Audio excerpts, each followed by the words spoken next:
자, 파드의 7번째로 파드 안에 있는 컨테이너의 환경 변수를 파드를 실행할 때 내가 원하는 값으로 변경해서 실행하는 방법을 보겠습니다. 컨테이너가 하나 빌드될 때 여러분 우리는 환경 변수를 집어넣을 수가 있답니다.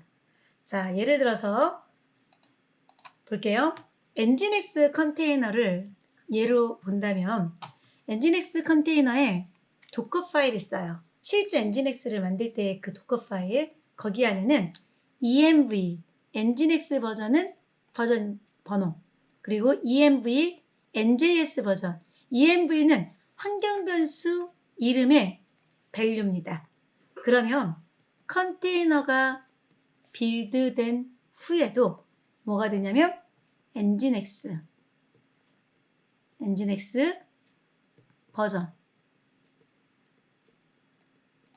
버전 안에 뭐가요? 1.19.2라는 값이 할당되어 있고 NJS 버전에도 무엇이 0.4.3이 들어가 있는 거죠. 그럼 이 컨테이너를 제가 실행할 때마다 항상 엔진엑스와 NJS 버전은 여기서 도커 파일에서 정의된 환경 변수를 가지고 동작하도록 되어 있습니다. 그렇게 가지고 동작하도록 되어 있는데 그런데 저는 그걸 원하지 않는 거예요. 나 컨테이너가 가지고 있는 그 환경 변수 내용 말고 다른 내용으로 새로운 내용으로 뭐를요? 예를 들어서 엔진엑스 버전이라고 하는 거 여기다는 1.19 뭐 버전이 아니라 예를 들어서 뭐 1.20.3으로 바꿔서 실행할 수는 없겠어? 그거 바꿔서 실행할 수 있어요. 쿠버네티스에서. 그거 정의하는 게 바로 쿠버네티스 파드 YAML에서 환경 변수를 재정의하는 겁니다. 물론 있는 변수만 바꾸는 게 아니라 새로운 환경 변수를 베리어블을 설정해 주는 것도 가능해요. 새롭게 하나 추가로 집어넣는 것도 가능하다고요. 자, 이미 만들어져 있는 컨테이너에 환경 변수를 재적용해 주는 방법, 그거를 보도록 할게요. 자, 만들어진 컨테이너에 환경 변수가 이미 있어요. 그런데 파드 실행 시 우리가 원하는 환경 변수를 다시 설정하고 싶다는 거죠. 기존에 있던 걸 덮어 쓰기 할 수도 있고 내지는 새로운 컨테이너에 환경 변수를 집어넣을 수도 있고 컨테이너에 새로운 환경 변수를 집어넣을 수도 있고 네, 그렇게 한번 봅시다. 예제. 자, 저희 이런 예제가 있네요. 뭘 가지고 합니까? 엔진엑스에다가 name은 my variable, value는 test value 이런 것들을 집어넣으면 뭐가요? 기존에 있던 엔진엑스는 원래는 이런 my var이라고 하는 변수가 없어요. 근데 이 컨테이너 실행될 때 뭐 하도록? 자, 지금 여기까지는 딱 컨테이너죠, 여러분. 그런데 제가 이 컨테이너에는 엔진엑스 버전이라든지 NJS 버전이라든지 이런 건 있는데 my variable은 없잖아요. 하지만 이렇게 파드를 실행하면 뭐까지? my variable은 블라블라 이런 식으로 하나 또 테스트 요게 데이터 이게 변수 네임이 변수 밸류가 돼 있다. 여기에 블라블라 대신에 테스트 밸류라는 값이 채워져서 들어가게 되죠. 만약 여기다가 여러 개를 구현할 수 있는 거네, 그쵸? 또 대시 문자 넣고 변수 네임에다가는 NJS 버전이라고 하는 거를 집어넣어 놓고 새로운 밸류로 해서 버전 네임을 바꿨다. 그러면 기존의 컨테이너가 가지고 있던 버전을 바꿀 수도 있고 새로운 환경 변수를 지정할 수도 있고 환경 변수를 바꿀 수도 있습니다. 뭔지 아시겠죠? 이렇게. 네. 자, 그래서 우리 한번 간단하게 실행되는 이그젬플을 보도록 하겠습니다. 여러분 컨테이너 실행될 때 내가 원하는 환경 변수를 할당하고 싶어요. 자, 어떻게 하면 될까요? 엑셀실에서 봅시다. 리소스도 그대로 두고 한번 해볼까요? 엔진엑스 컨테이너를 우선은 딜리트 명령으로 삭제하고 엔진엑스 파드 리소스인데 여기다가 뭐 env 이런 거 한번 바꿔서 이름 바꿔서 넣어보죠. 자, 여기에 리소스도 있는데 뭐라고요? 필요한 컨테이너 안에다가 env를 집어넣어 주는 겁니다. 그 다음에 두 칸 들어가서 env에 name 있죠. 그리고 env에 value가 있습니다. name이 변수명. 그런데 요거 대시 문자로 이렇게 name은 변수명. 그 변수명 뭐 할까요? my variable 해볼까요? 그리고 여기다는 test value 이런 거 집어넣어서 그러면 엔진엑스 컨테이너가 실행될 때 이런 환경 변수, 이런 데이터를 담고 있는 환경 변수를 할당해 주세요. 새롭게 할당. 기존에 있던 거면 변경이 되겠죠. 그죠? 한번 봅시다. 자, 저장하고 큐브시티에 create file 리소스 방금 전에 수정한 거 야무를 동작시켰더니 파드 env 컨테이너 러닝 중인데 여러분 앞에서 우리 배웠던 명령 중에 큐브시티에 exec 기억납니까? 네, 파드 두고 엔진엑스 파드 env에다가 뭐 해볼까요? IT 옵션까지 써볼까요? 해서 빈 밑에 배시로 뭐 할래요?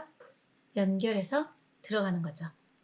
그 컨테이너에서 엔진엑스 파드 env라는 컨테이너 안에서 배시쉘을 띄워서 접속하겠다. 인터랙티브하게.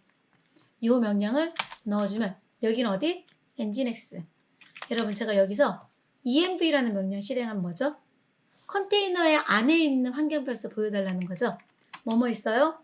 보시다시피 뭐뭐 있냐면 여기에 NJS 버전도 있을 것이고 자 환경 변수가 엔진엑스 버전 들어가 있죠. 그리고 NJS 버전도 들어가 있겠죠. 그죠? 여기 어딘가에 뭐 패스도 있고 여러 가지 환경 변수가 있는데 자 이렇게 쭉 나오는데 그 중에 제가 만든 환경 변수도 있을 것 같죠? 이름을 뭘로 붙였습니까? my var은 test value라고 놨습니다. 그쵸? 이렇게. 네, 환경 변수를 컨테이너 안에 있는 환경 변수를 바꿀 수도 있고 새롭게 집어넣어서 실행해 줄 수도 있어요. 자, 이런 게 바로 환경 변수를 구현해 주는 방법입니다. 간단하죠? 네. 자, 여기까지가 기본적인 이 책에서, 이 쿠버넌티스 입문책에서 소개하는 파드의 다양한 형태입니다.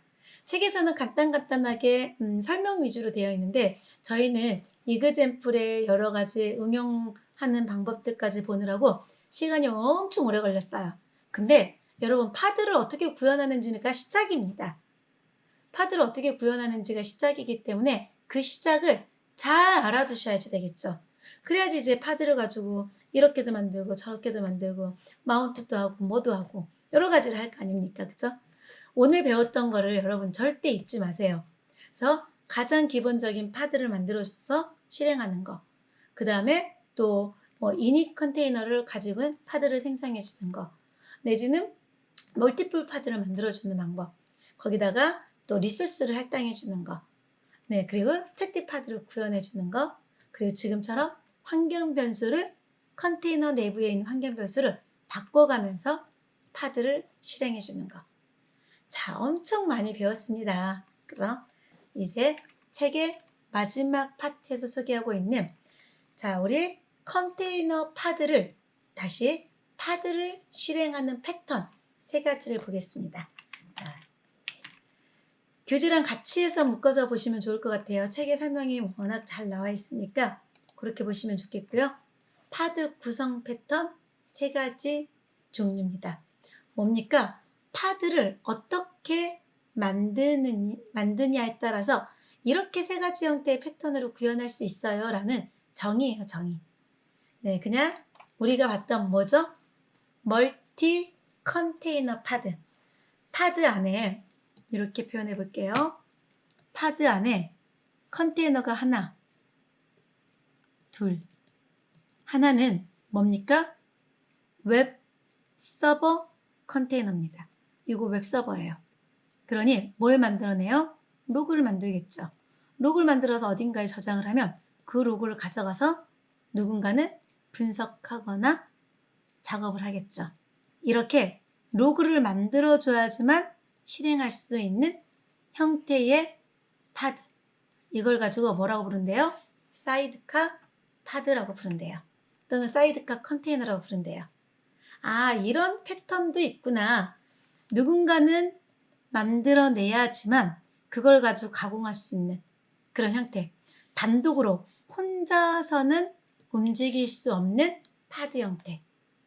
컨테이너 두 가지가 함께 동작을 해야지만 구현할 수 있는 거. 이걸 가지고 뭐라 그래요? 사이드카 컨테이너라고 부릅니다. 상당히 많은 환경에서 사용을 해요. 사이드카는. 두 번째, 어댑터 파드가 있네요. 어댑터 컨테이너. 얘는 어댑터 컨테이너는 이런 형태로 사용되는 거예요. 뭐냐면 제가 다시 어댑터 컨테이너는 이런 형태로 들어갑니다. 웹 컨테이너가 있네. 웹 서버죠. 여기가 웹 서버 컨테이너입니다. 그러면 이 웹 서버 컨테이너에 외부에 있는 예를 들어서 여기서는 지금 모니터링이라고 되어 있죠. 외부에 어떤 시스템 상태에 대한 모니터 정보가 들어있는 공간이 있다고 보죠.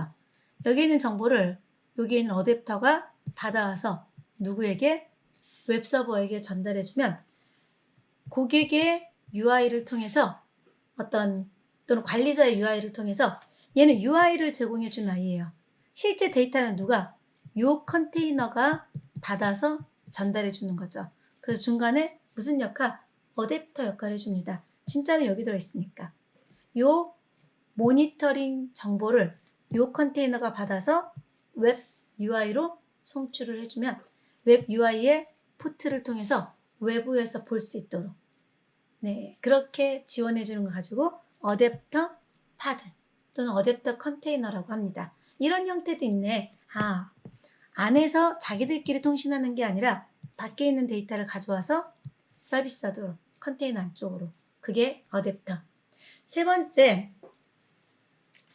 엠바셔더라고 하는 형태는 웹서버가 똑같이 또 있어요. 그런데 고객들이 접속을 하게 되면 뭐가 남겨지죠? 어떤 데이터들이 만들어지겠죠. 그 데이터를 캐시로 얘가 로드 밸런스 역할을 해주는 거죠.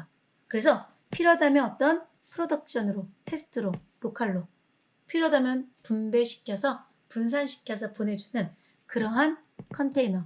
얘는 반대로 뭐죠? 웹서버가 만든 거를 받아서 내부 안으로 전달해주는 그런 역할을 해주는 컨테이너입니다. 네, 형태는 세 가지 형태이지만 어쨌든 이렇게 컨테이너와 컨테이너 간의 유기적인 관계를 가지고 동작되는 구조네요.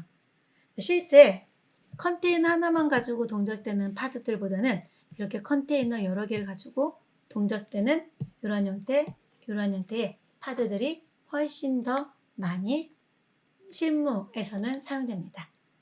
자, 여기까지가 이제 우리 5장 내용을 다 다룬 거예요. 와, 정말 엄청난 양의 내용이죠. 그쵸? 네. 자, 요 내용들 이제 정리 한번 해보는데 지금 여기 있는 거는 문제고요. 제가 우리 뭐 배웠었는지 한번 정리 한번 해보겠습니다. 뭐를 배웠었는지 5장의 파드 챕터에서는 이런 걸 다뤘죠. 첫 번째로 파드가 어떻게 구성되는지, 컨테이너랑 뭐가 차이가 나는지, 어떻게 실행하는지 이걸 기본으로 봤고요. 두 번째는요. 건강한 컨테이너만 가지고 뭐하자? 동작하자라는 라이브니스 프로브로 세 가지 메커니즘을 봤습니다. 그리고 세 번째는 이니 컨테이너, 메인 컨테이너를 동작시키기 전에 뭐한다? 작업할 거, 점검할 거. 이거 이니 컨테이너로 체크해 주는 거고요. 세 번째로는 인프라 컨테이너는 원래 파드가 이렇게 생겼어. 그 안에 포즈라는 컨테이너는 자동으로 만들어져. 이런 건 개념적인 내용들을 봤고요. 스태틱 파드는 API 도움 없이도 큐블렛 데몬이 뭐 해주는 거? 실행해주는 파드가 있었죠.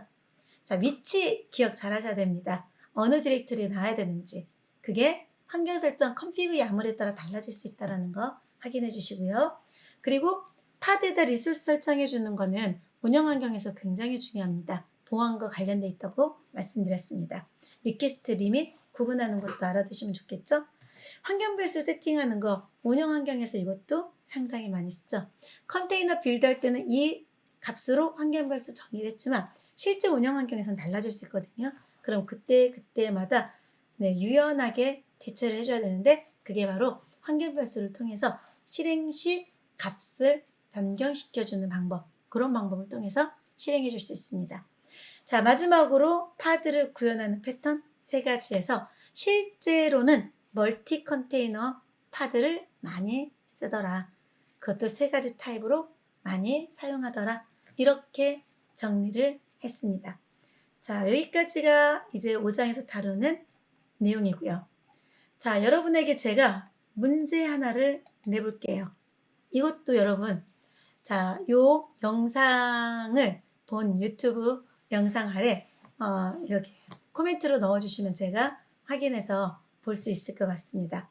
자, 첫 번째 문제는 스태틱 파드 하나를 만들어주는 거예요. 노드 01번에 이 기준은 카타코다 기준입니다. 카타코다 기준으로 만들어주는 거 조건에 맞춰서 만들어주면 되고, 두 번째는요, 마이웹이라는 이름으로 파드 만들어주는데 엔진엑스 1.14 CPU 메모리 요구사항 있죠? 리퀘스트 리밋 설정해주고, 그리고 환경 변수도 바꿔주고, 그리고 네임스페이스는 어디로? 프로덕트 네임스페이스에서 구현되도록 앞에 배웠던 내용과 같이 연결해서 사용하는 거죠. 이런 문제를 한번 여러분이 직접 풀어보시길 바랍니다. 이거를 풀 수 있다면 여러분은 지금까지 4장, 5장을 아주 잘 마스터하고 오신 거예요. 자, 네, 진짜 고생하셨습니다. 이 2개 문제에 대해서 풀어보시고 댓글로 한번 달아보세요. 그래서 뭐 궁금하신 내용이 있어도 질문하시면 제가 답을 또 넣어드리도록 할게요. 네, 마무리는 이렇게 되죠. 여러분, 여러분의 미래는 오늘에 있습니다. 수고하셨습니다.